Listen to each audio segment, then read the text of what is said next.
Hello students, कैसे हैं आप सभी। हाँ, अभी तक हमने समाजशास्त्र में बात करी समाज के बारे में, समिति के बारे में, समुदाय के बारे में। आज हम बात करेंगे संस्था।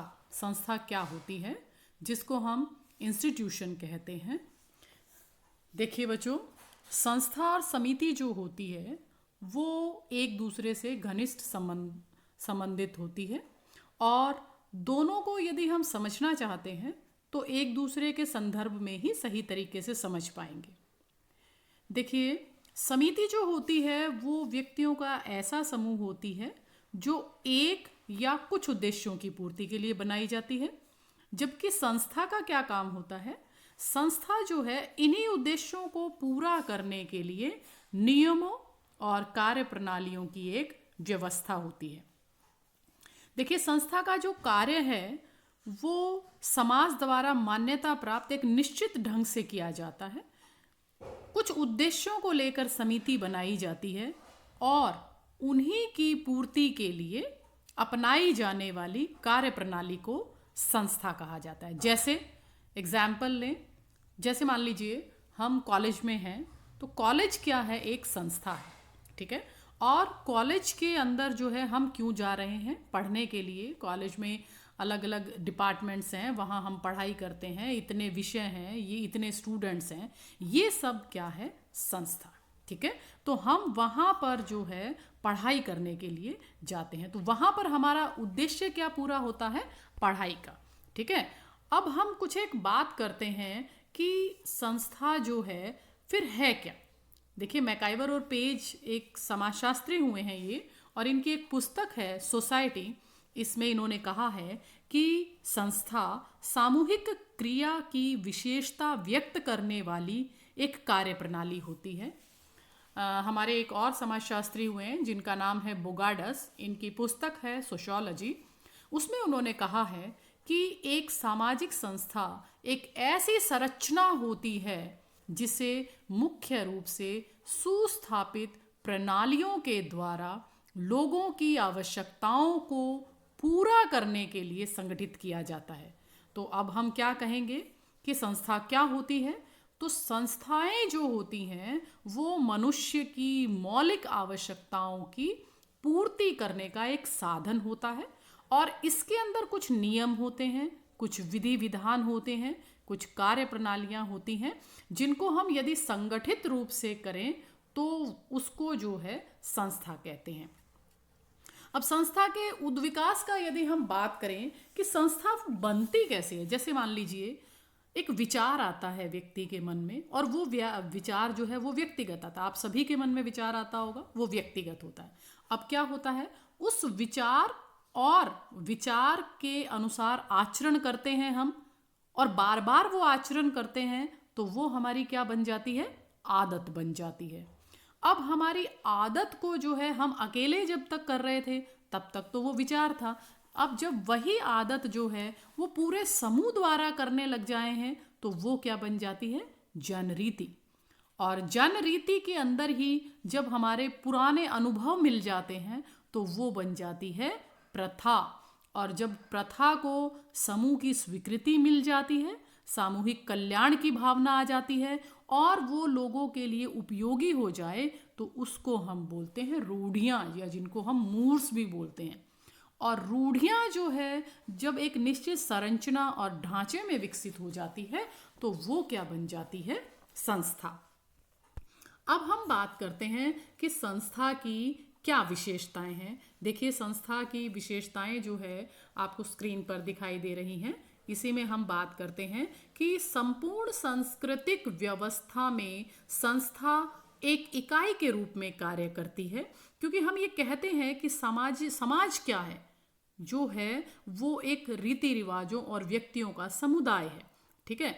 जब जनरीतियाँ, प्रथाएं और हमारी रूढ़ियाँ बहुत विकसित हो जाती है और समाज उन्हें स्वीकृति कर देता है, तो वे कालांतर में संस्था बन जाती है, ठीक है। तो अब फिर क्या है, सेकंड पॉइंट इसी से मिलता जुलता है कि नियमों और कार्य प्रणालियों की व्यवस्था होती है। संस्था क्या होती है, व्यक्तियों का समूह नहीं होकर नियमों और कार्य प्रणालियों की व्यवस्था होती है। नियमों में हमारे सारे अलिखित लिखित सभी आ जाते हैं। तो अलिखित कौन से हो जाएंगे? हमारी जन रीतियाँ, प्रथाएं और रूढ़ियाँ। और अलिखित में क्या हो जाएगा? कानून, क्योंकि वो लिखे हुए हैं। ठीक है। नेक्स्ट है कि संस्था की जो प्रकृति होती है वो अमूर्त होती है। मतलब क्योंकि संस्था जो है समूह नहीं होकर एक कार्य प्रणाली होती है, तो इसे हम देख नहीं सकते, इसलिए इसकी प्रकृति अमूर्त होती है। स्थायी भी होती है, क्योंकि संस्थाओं का विकास जो होता है वो बहुत लंबी अवधि के बाद होता है और फिर उसमें कुछ विशिष्ट उद्देश्य हो जाते हैं, उपयोगी हो जाती हैं, तो वो काफ़ी लंबे समय तक वो चलती है। जैसे मान लीजिए जाति व्यवस्था का जो अस्तित्व है, जाति व्यवस्था क्या है? एक संस्था है और इसका अस्तित्व तो आज तक भी बना हुआ है, तो ये स्थायी होती हैं। एक से अनेक इनके सुस्पष्ट उद्देश्य भी होते हैं। प्रत्येक संस्था के कुछ ना कुछ निश्चित उद्देश्य होते हैं और ये उद्देश्य जो होते हैं वो मानवीय आवश्यकताओं से संबंधित होते हैं। सांस्कृतिक उपकरण भी पाए जाते हैं संस्था में, क्योंकि इसके अंदर भौतिक और अभौतिक, भौतिक जिसको हम देख सकते हैं, अभौतिक जिसको हम देख नहीं सकते, केवल महसूस कर सकते हैं। जैसे भवन है, फर्नीचर है, औजार है, मशीन है, ये सब संस्था के भौतिक उपकरण हैं। इसके साथ साथ ही हमारे विचार हैं, हमारी भावनाएं हैं, हमारे आदर्श हैं, हमारे मूल्य हैं, ये सब क्या होते हैं? अभौतिक होते हैं। प्रत्येक संस्था के अंदर जो है कुछ प्रतीक पाए जाते हैं। मतलब प्रतीक से मतलब है, जैसे मान लीजिए भारत में हिंदुओं का जो है वो ओम है, ईसाइयों का जो है वो क्रॉस चर्च है, तो ये होते हैं। और प्रत्येक संस्थाओं के अंदर जो है कुछ परंपराएं भी पाई जाती हैं। परंपराएं क्या होती हैं? लिखित भी होती हैं, अलिखित भी होती हैं, तो वो परंपराएं भी इसके अंदर पाई जाती हैं। अब हम बात करते हैं कि संस्था के क्या कार्य और महत्व होते हैं। तो संस्था जो होती है वो व्यक्ति की आवश्यकताओं की पूर्ति करती है और कार्य को एक दिशा देती है। ठीक है। जैसे शिक्षण संस्था है, विवाह संस्था है, परिवार नामक संस्था है, ये सभी जो है मनुष्यों के आवश्यकताओं की पूर्ति करती है।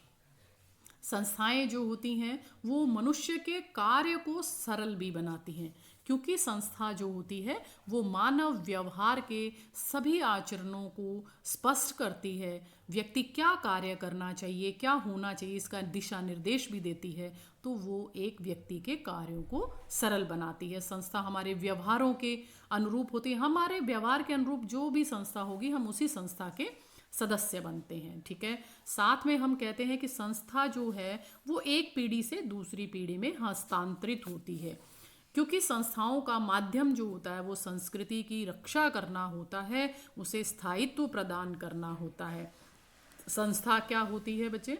व्यक्ति को पद प्रदान करने के लिए उससे संबंधित भूमिका का निर्वहन करने का महत्वपूर्ण कार्य करती है। और संस्थाएं जो होती हैं उनकी प्रकृति रूढ़िवादी होती है। इनमें शीघ्रता से तो वैसे कोई परिवर्तन नहीं आता है, परंतु परिस्थितियों के बदल जाने पर परिवर्तित परिस्थितियों के अनुसार संस्थाओं में बदलाव आना जो है वो सुनिश्चित होता है और परिणाम के स्वरूप इसमें परिवर्तन संभव हो पाता है।